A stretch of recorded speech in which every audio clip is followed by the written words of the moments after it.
Hey Tessa, it's been a while since the last time I heard from you. Is everything good? I'm so sorry I didn't have time to text and call you as often as I used to. I'm a famous writer now and I've been swamped with interviews and book signings. Ugh. I hope you didn't take it too personal and forgive my carelessness. Hi Heather. Yes, things are going well, as usual. In fact, nothing much has changed since the last time I moved out of the house, actually. I'm surprised you brought that up. Are you still holding a grudge against me for marrying your ex-husband? It's been years, sis. You should be able to forgive me by now. We're family after all. I wish it were that easy. Losing my husband and getting kicked out of my house in one day was a lot to handle. As a matter of fact, I still haven't fully processed everything that happened, and I still feel the pain when I think about it. I know, sis, but how can you save a marriage that was no longer working anymore? George already told you that his feelings for you had faded over time, and I was the only one who had a spot in his heart. Surely he made this clear before you guys got divorced, correct? I know you're still beating yourself up for losing such a well-off man like George, but it's about time you move on and face the reality, Tessa. I never cared about his money. What I cared about was the betrayal. I was deeply hurt when I found out that he cheated on me with you. The sight of you two together in my bedroom was a knife to my heart. I felt betrayed and humiliated. Come on, sis. Don't act like I'm the one who's at fault here. I mean, your husband was the one who hit on me first. What was I supposed to do? Even if that were the case, you could have easily said no. But instead you chose to betray your own sister. My husband wasn't innocent, but I don't think you were either. In fact, I still blame myself sometimes for ignoring the red flags that kept telling me you were seducing my husband. Honey, I wouldn't call it a betrayal. Didn't you hear what he said before the day you got divorced? He told you that he had lost all of his interest in you a long time ago, but he didn't want to hurt your feelings. Many times he came to me for comfort and advice, and we grew closer and closer just like that. George was unhappy for quite a long time, and he just finally found the courage to leave. Enough! I'm not really feeling up to talking about that at the moment. Can we just change the subject of our conversation? Yeah, sure. So, what have you been doing for a living, Tessa? Still trying to make it as a full-time freelance artist? I already told you a million times, your paintings suck. No one wants to buy them. They're so bad, you could lay them on the floor and people would mistake them for doormats. Don't be so harsh on me, Heather. I know my paintings aren't everyone's cup of tea, but I believe that art should be a reflection of the artist's heart and soul. I could draw something easier for the audience to approach, but that would be a betrayal of my own artistic vision. I'm not going to compromise my art just to make it more marketable. I know that there are people out there who appreciate my work for what it is. Whatever your stupid belief is the reason why you're still living in poverty. For me, money comes first. And it's all about creating things that people will like. Just look at me and my best-selling book, The Power of Marriage. Sold over 200,000 copies and generated more than $1.6 million last year. Can you believe it? Oh, and have you heard about my book, A Match Made in Success? It's a memoir about my marriage to George, and it was just published last month. It's already sold a couple of thousand copies, and I'm really excited about it. Yes, I've heard about those books, and you've also written many other famous marriage books. I just thought it's quite ironic that someone who has sabotaged other people's marriages would write about the principles for a strong and lasting relationship. Hey, are you referring to me, Tessa? I can see that you're still struggling to conceal your jealousy of my successful and wealthy life. It must be hard to see someone like me living the good life while you're stuck in your destitute existence. I guess it must be tough raising Gabriella all by herself, huh? At least George still gives you some pity money every month to keep you and Gabriella from the verge of hunger. So, you're finally showing your true colors, huh? Well, let me tell you something. I know exactly how hard I had to sacrifice for you to get where you are today. I gave up my dreams, my relationships, and my sanity, all so that you could achieve yours. Oh, not again. When our father passed away and our mother left us, I was the one who stepped up to take care of you. I worked 2 or 3 jobs at a time to make sure that you had everything you needed to succeed in school. I even had to drop out of college myself, but I didn't care. All I wanted was to make sure that you had the best possible chance in life. And what did you do? You repaid my sacrifice by stepping into my marriage with George and destroying it. Oh, for the love of God! Would you please stop giving me that lecture? I'm so sick of hearing it. I don't owe you my entire life for something you did for me 10 years ago. I barely even remember it. I certainly don't appreciate you bringing it up every single time we talk. You sure are ungrateful, aren't you? Anyways, do you have free time? I just want to invite you to come over to my house and join my birthday party. It'll be fun, but don't bring Gabriella along. She would cry and ruin the party for everyone else. I don't really want to go because I have a lot of things to do. Ugh, please, your excuses are so lame. What else do you have to do all day besides painting those ridiculous pictures that belong in the trash? Think about the sake of our sisterhood and come to my house, please. It will be great fun. I can guarantee you. Okay. I guess it wouldn't harm just to attend your birthday party. We're sisters after all. I'll be there, but I'm not making any promises about how much fun I'll have. That's my sister. So I'll see you at 8 o'clock in the evening at my house, right? Don't forget about it.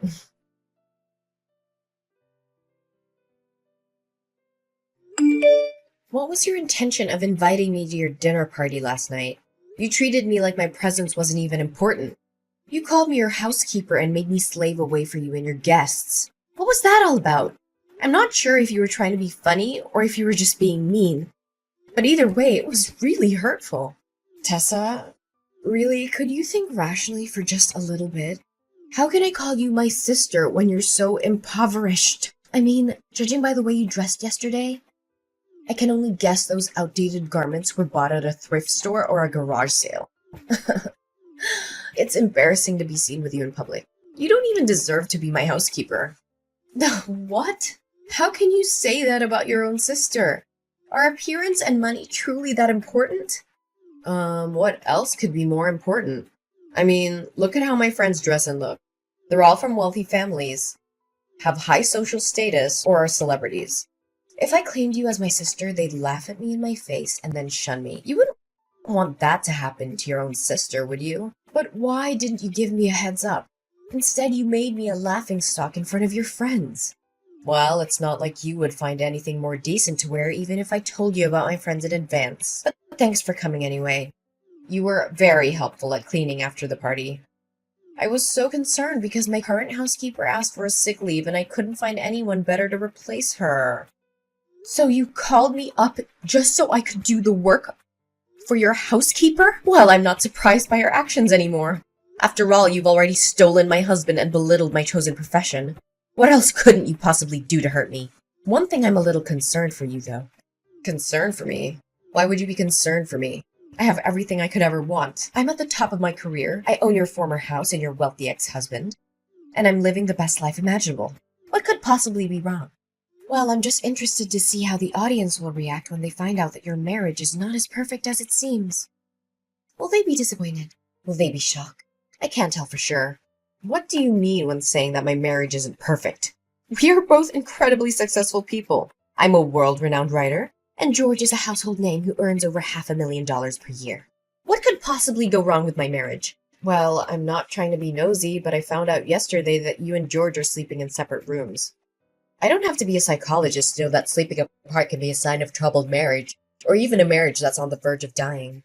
Am I correct about that? What? How dare you break into my room without my permission? I'm sure you were looking for something to take from my house. What? I may have some financial problems, but I'm certainly not a thief. You were the one who told me to clean the entire house before the guests arrived. Remember, I only did what you asked me to do. Oh yeah, I told you that. But it's understandable that every marriage has its ups and downs. My marriage with George is no exception. We've had a few arguments lately and we're not talking to each other right now. But that doesn't mean our marriage is on the verge of dying, like you said. The condition of the master bedroom is a clear indication that it hasn't been used in a long time. The air is stale and musty, the floor is covered with a thick layer of dust, and there are cobwebs in the corners. The windows are also smudged with dirt. Just admit it, you and George weren't sleeping together for years. Why do you have to keep pretending that you have a happy marriage? We both know that's not the case. You're not fooling anyone. It's my family business.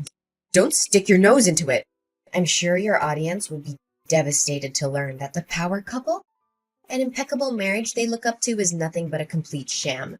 I'm sure the press will be thrilled after I reveal to them this hot topic. You! How dare you threaten me like that? No, I mean, Tessa, why should you ever rat out your own sister? Really? I've made a great fortune and achieved fame from selling those books. If anyone ever finds out the truth about my marriage with George, my reputation will be ruined and I'll be ruined with it too. I'm begging you, Tessa, please don't tell anyone about this. Just a few minutes ago, you were raising your voice at me, calling me your housekeeper, and belittling me for my financial status. What's the reason for your sudden change in your behavior? Well, Tessa, you know I didn't mean what I say. In fact, you already knew that I'm a person who always speaks without thinking about the consequences of my words. Please, Tessa, just forgive me this one time. I'll swear I'll treat you better the next time you meet. You have my word. I don't know, Heather. You've done me wrong over and over again. I don't know if I can still put my trust in you after all of this. I know I messed up, and I'm so sorry for what I did. I know that it doesn't make it right, but I hope you can forgive me. You know that you're the only one I can count on. Other than you, I have no one else. Please, Tessa, spare me this time.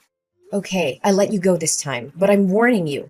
If you do this to me again, I'm done. I can't keep forgiving you for breaking my trust. Thank you, Tessa. I know that you're my dearest sister in the world, and you would never do anything to harm me.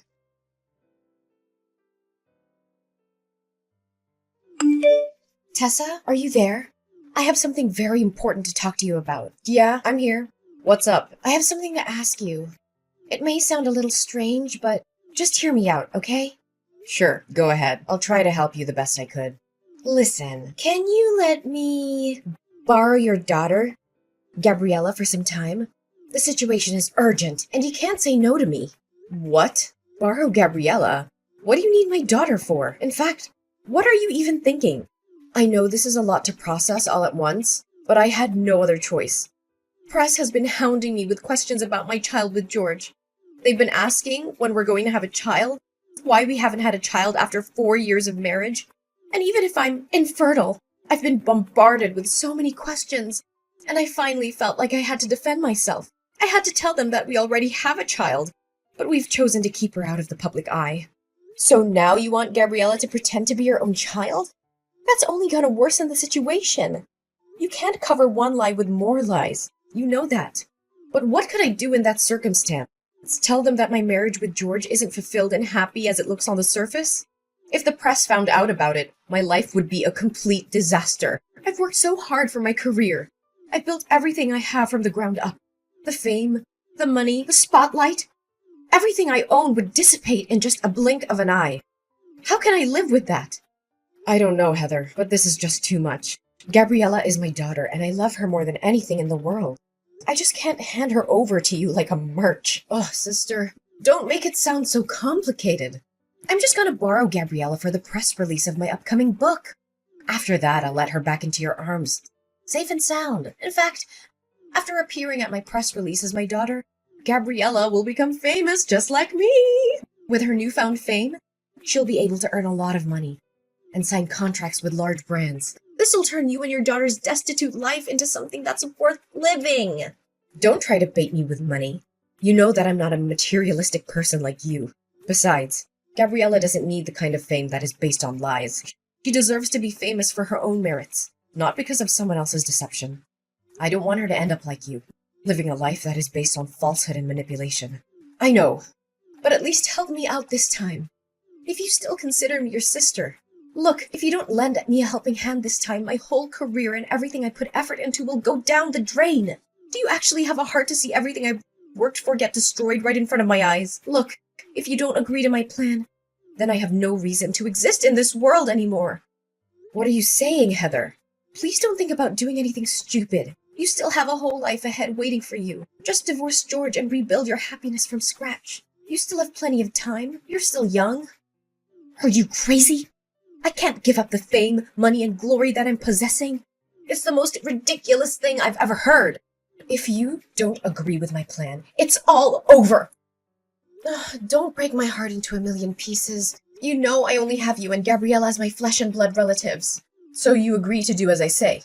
Come on, I'm only borrowing Gabriella for 1 day. I'll have her back to you before you know it. All I'm gonna do is introduce her to the audience and have her practice answering some questions for the press.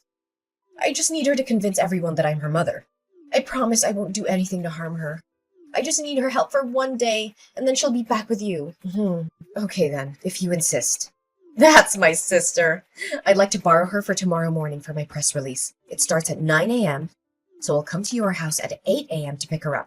You know, this press release is for my new book, The Parenting Journey, a roadmap for raising happy, healthy children.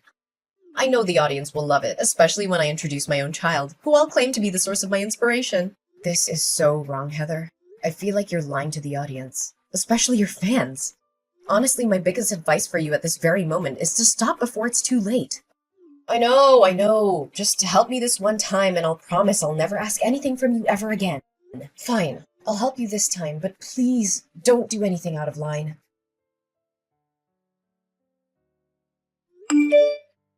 Heather, where are you and Gabriella? I've been waiting for you the whole day. You said you were going to return Gabriella to me by 1 p.m. Didn't you receive my innumerous texts and calls? I'm sorry, Tessa, but Gabriella's staying with me. She's such a bright kid, and the audience fell in love with her immediately. Did you know that just today, my new book has sold a couple of thousand copies? It's thanks to Gabriella. Tessa, I think I'm going to keep her around. Will you let her stay with me? No! She's my daughter. How can I let you keep her? Oh, come on, Tessa. Do you honestly think that you're giving her the life she deserves with your scanty income? I, on the other hand, have a solid financial footing that I can guarantee you that I'll take a better care of her than you ever did. I promise Gabriella will be showered with fame and money when she's become my child. There's no way she's gonna agree with your stupid idea. She knows very well that I'm her mom, and she will insist on coming back to my arms. Oh, Heather, she's a 2-year-old kid. She can't decide for herself. Besides, I'm already at the airport. Me and my husband and Gabriella are heading to another country where you can't find me. Don't worry. I'll send you a couple of pictures of your daughter every now and then. Your child will be a great tool for me to earn even more money. I knew you would do something like this. You know? What do you know about? Look, I overheard the conversation between you and George. You saw how the audience reacted to Gabriella, and you decided to exploit her for your own gain. You only wanted to use her as a tool to further promote the image of a perfect family that you're crafting. Do any of my words sound wrong to you? What? So you already found out about my plan? Why did you let me carry on with it anyway? Well, I just want the world to know your other side of personality, and what's better than catching you red-handed. By the way, me and the paparazzi are after you. We were tailing you all the way from your house to the airport. You're not gonna get away so easily. And what's happening between us is being broadcasted live. Guess you're making $1 million worth show. Just as you always wanted. What? Where are you? Show yourself now. I don't have time to play the game of cat and mouse with you. Well, take a look behind your back and find out. Heather was shocked when she saw me in a crowd of paparazzi chasing after her, demanding answers. Everyone now knew the truth about her so-called happy and successful family. It was all a lie, a carefully crafted facade to make money. In reality, Heather and her husband George hadn't spoken to each other in years. She'd found out he'd been cheating on her with another woman, and she had been too humiliated to tell anyone.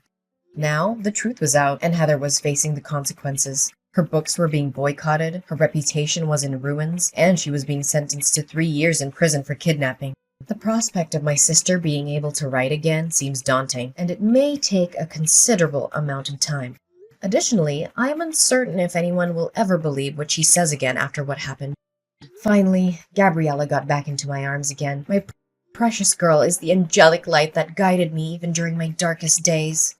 She's my reason for living, and every picture that I paint reflects the immense and inseparable love between us. As my daughter Gabriella became famous, my paintings also gained more recognition. The audience finally understood the deep meaning behind my paintings, which depict the special bond between a mother and child. Eventually, I was able to open my own painting gallery. With the proceeds of the sale of my paintings, which amounted to almost $100,000, I donated half the money to charities that provide financial assistance to single mothers. I hope